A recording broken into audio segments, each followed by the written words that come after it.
This is where we should be with our shoe right now. As you know, all the panels are in place. Everything's fitted up pretty tightly. And now it's time to go ahead and add some stitches to this. And I'm going to add stitches to almost every panel here.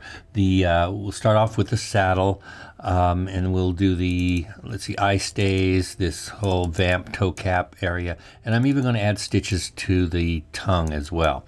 So let's start off with this guy right here. So with that selected, actually, let's go to item mode, select this guy and hit Shift H to hide everything that we don't need. That just kind of unclutters your screen. Now, the first thing I want to do is I want to get rid of polygons that I'm really not using here, just to kind of stay a little more efficient. Okay, so here we are, and Shift Tab again. And what I want to do on this particular panel, I want to add a little groove or trough that the stitches will sit in, and that's pretty common if you have something that's kind of leathery or kind of a thick panel, thick padded sort of panel. So I'm going to need to add an edge here that's going to create that trough. That edge will also act as a guide for the stitches, so it has a kind of a twofold purpose here. So how do I do that? Now I could go to the edge tool here and go to add loop and click on that and add loop there, add a loop across here, add a loop there, but that's a little more time consuming and tedious and requires a bit more work than I want to do. So I'm just going to select all these edges here. I'll go to loop and I'm going to over select here, and then I'll just get rid of what I don't need.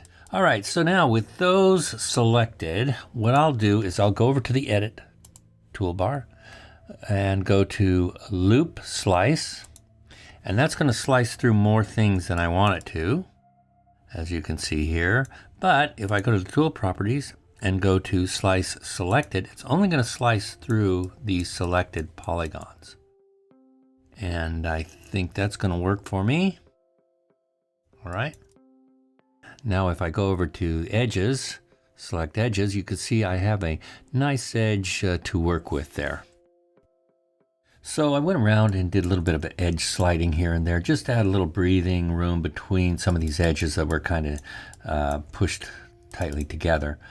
As a side note, it's always a good idea to run a mesh cleanup on your model with everything selected or nothing selected, either way.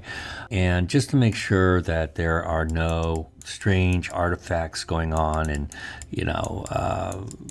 things that'll mess you up later on. Anyway, so I'm going to go ahead and select this edge first. Let's just do one at a time here. And that goes all the way around. Again, this might be a little bit tight up here, but we'll deal with that.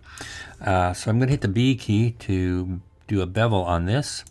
And you'll see the gizmo in the screen here, in the center of the screen.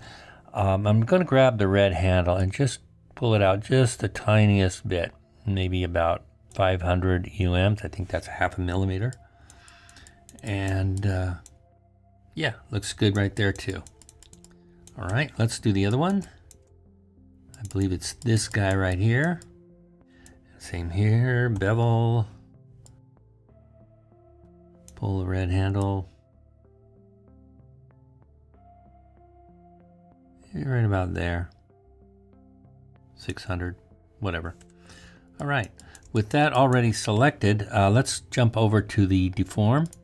Go to the push tool.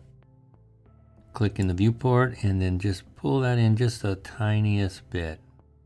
Same with this one. Let's do the push. And right about there. It doesn't have to be very much. The littlest bit actually reads really well. Now let's go ahead and add our stitching to the saddle. All we have to do now is just go ahead and select the edges. Oops, right there. And hold down the Shift and double click on that edge to select that entire loop. And we'll go over to the stitch mesh. It brings up our requester. And we go to curve source mesh, and we're going to use an existing selected edge. It's procedural. Click OK. and select a stitch that you want. I'll just select this first one here. It's fine. There we are. It's just that simple. Now let's move on to the other panels.